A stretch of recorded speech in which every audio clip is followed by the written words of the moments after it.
Shall we? Dinig kong aya ni Leander. Hindi ko na siya namalayan. Nakabihis na ito. Isang plain t-shirt lang din ang suot niya at khaki cargo shorts. Amoy na amoy ko ang aking shower gel na ginamit niya. Inilahad niya ang kamay sa harapan ko at nakangiting inabot ko yon.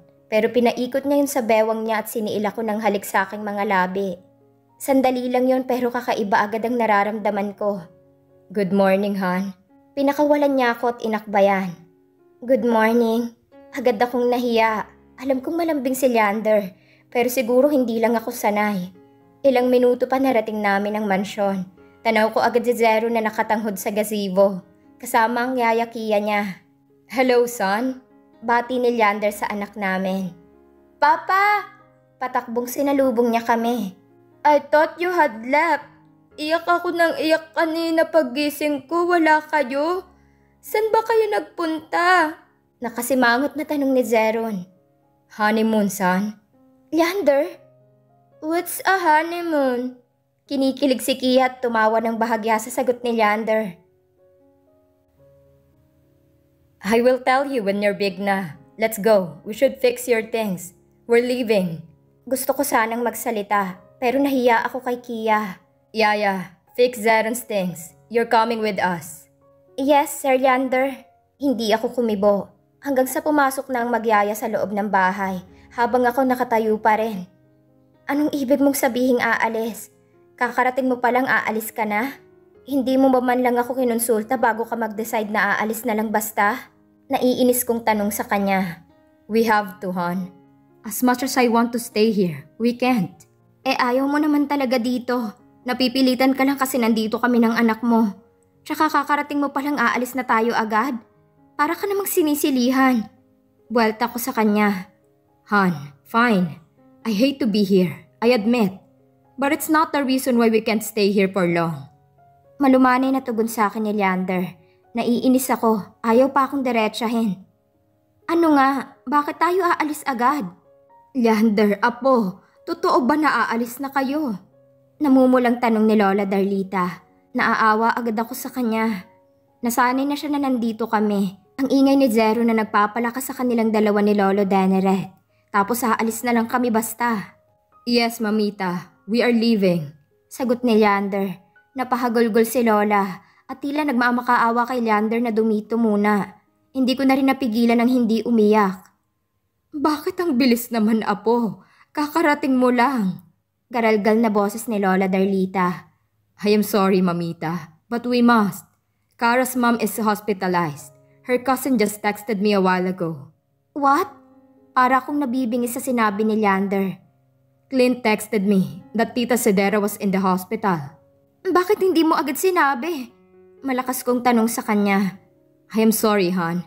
Hindi ko na siya pinatapos at tumakbo papasok ng bahay. Ilang sandali pa dinig ko na ang chopper sa hindi kalayuan. Ayoko pa naman umalis, pero mama was in the hospital. Hindi ko na mapapatawad ang sarili ko kung may mangyaring masama sa kanya. Tears kept falling from my eyes. Mama, tumutulo ang aking mga luha habang nag-aayos ng gamit ko. I was selfish. It never even crossed my mind that my mom would be in pain too, knowing I had left without saying a word. Bakit mas inuna ko ang aking sarili? Kesa man lang isaalang-alang ang sakit na idinulot nito sa kanya, ang aking paglayo. I know mom would understand why she gave me choices. However, Mama Cedera doesn't deserve what I did. Now that I've realized what I've done, it's too late. I am coming home.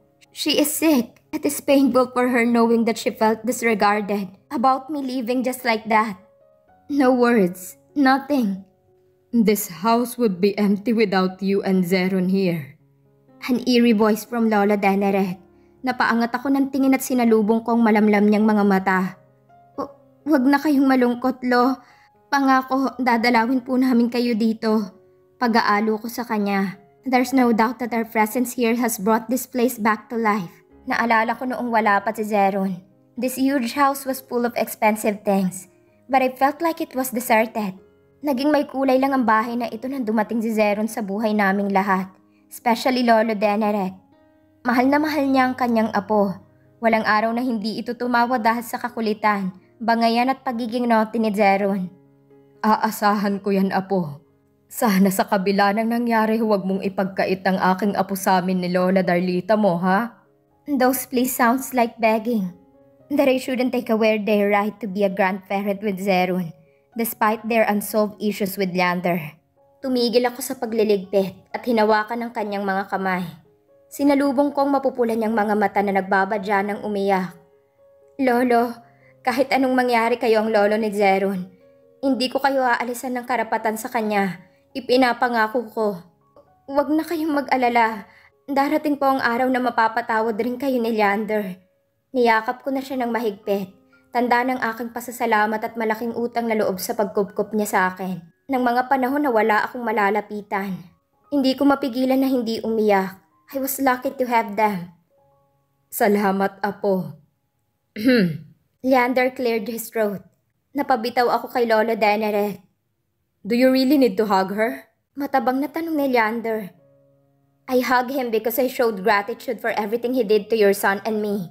Matapang kong sagot. He wouldn't be like that if he hadn't sent me to hell, Tara. Enough, Leander, please. Kumambyo ng boses ko.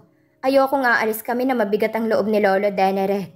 Leaving them was like the hardest because of their attachment and love for Zerun. Dinig ko na ang chopper sa helipad ni na Lolo Deneret. Sige na, Apo. Mag-ingat kayo. Bukas ang tahanang ito para sa inyo. Iyon lang at umalis na si Lolo Deneret sa aking silid. Habang si Leander nakaismid lang. Sinamaan ko siya ng tingin. What, Han? What mo mukha mo? Hindi mo man lang bigyan ng pagkakataong magpaliwanag si Lolo why he has to do what he did. There's no need for that, Han. The fact remains that he ruined my life and ours. What do I need to hear from him? Maliwanag pa yung sa sikat ng araw ang manipulasyon niya sa buhay ko. Nagtatagis ang mga bagang ni Leander sa galit. Napahugot na lang ako ng buntong hininga. Lumapit siya sa akin at kinuha ang aking bag. He placed a kiss on my forehead. Can we not argue about this, Han? It is not worth it. Shall we? Tumanguna lang ako. Parang napagod ako sa argumento sa kanya. Hindi tama ang ginawa niya. Pero hindi ko rin naman siya pwedeng pilitin na kausapin ng lolo niya. Everything has its own time to heal. And Leander will have his. Sumisinghot pa si Lola Darlita na nakaabang sa punuan ng hagdan. I know she will be upset. Apo, dalawin mo kami ng madalas ng lolo mo. She was looking at me. Bahagya akong ngumiti at iniumang ang aking dalawang bisig para yakapin siya. Makakaasa ka, Lola. Dadalaw ho kami dito. Matiyak ko lang na okay si Mama at ayusin ko po ang dapat kong ayusin. Salamat, Apo. She tapped my back. We need to go, Lola. Nasa labas na sina Zerun. Magalang kong paalam. Nauna nang lumabas si Leander nang hindi man lang nagmano o yumakap tanda ng pamamaalam sa matanda. Pagpasensyahan niyo na po si Leander, La. Bumalong ang mga luha sa kanyang mga mata. Pilit na tumangot tanda ng pag-unawa sa kanyang mahal na apo. Kumaway kami sa dalawa na nakatayo sa hindi kalayuan habang paangat ang chopper. Nilagyan ako ni Leander ng headset. Nag-test mic ito. Welcome back, Miss Cara. Si Alistair ang nagpapalipad ng chopper ni Leander. Tumangulang ako. Hello, cousin. Miss me? Hindi ko napansin si Clint kanina. Clint! No one else. Tito Clint! Makakalaro ko bang mga cousins ko? Agad na tanong ni Zerun. How did you know my name, little one? Kakasabi lang ni Mami. Napatampal na lang ng noo si Clint sa sagot ng anak ko. Tumahimik na ako kahit nag-uusap sila. Ang daming gumugulo sa isip ko, especially Mama, Danny and Clyde. Ilang minuto pang lumipas, lumapag sa rooftop ng Villafuerte Hospital ang chopper. Mahigpit ang hawak ng kamay ni Leander sa akin. He knew I was nervous as hell. Calm down. Clyde said your mom was safe, but needs you now, hon. Lalo tuloy akong nakonsensya sa pag-iwan ko sa kanila. On top of that, I've got to face all the sins I've done to the people I love. They don't deserve what I did. Hey kiddo, where are my hugs? Clint was asking for my son's embrace. Pagbaba namin mula sa chopper, tumingin muna si Zerun sa amin ng papa niya. Tila humihingi ng pahintulot.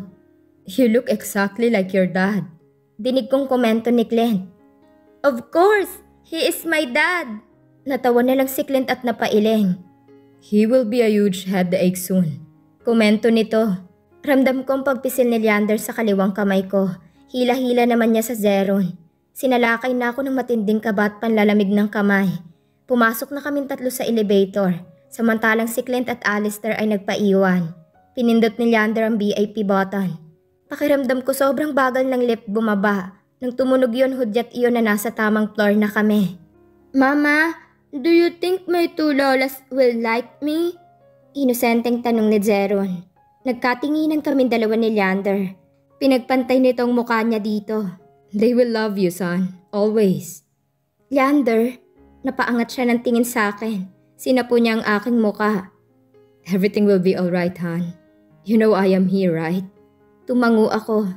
Kinintalan niya ako ng mabilis na halik sa aking labi. Pilit akong ngumiti pero ang totoo para na akong hihimatayin sa takot at kaba. Nang marating namin ang room ni Mama, hindi muna kami pumasok. Napahugot ako ng malalim na buntong hininga. Pati ang anak namin nakakunot na ang noo dahil hindi pa ako pumapasok. Ang lakas ng kabog ng dibdib ko. Bahala na. Pagpasok namin nakayup-yup si Mommy. Hawak ang kamay ni Mama habang natutulog. Parang dinurog ang puso ko. Sobrang selfish ko. Mas inuna kong sarili ko noon. Bumalong ang masaganang luha sa aking mga mata. Mama, nagulat din si Mommy pero sayang nakikita ko sa kanyang mga mata. I am so sorry, Mama. Tila na alimpungatan ito. Kara anak, ikaw ba yan? Tangulang ako ng tango. Namamalat ang boses niya. Oo, Mama, it's me. Salamat sa Diyos. Dininig niya ang dasal ko. Hello, Lola. I am Zeron, your grandson. Matinis na pagpapakilala ng anak ko sa sarili niya sa kanyang mga lola. Napadako ang tingin ng mga lola sa kanya. They were happy to see him as well. Oh, come here, Apo. So pogi naman. Papuri ni Mommy. Of course, Lola. Kamukha ko si Papa eh. Diba, Papa?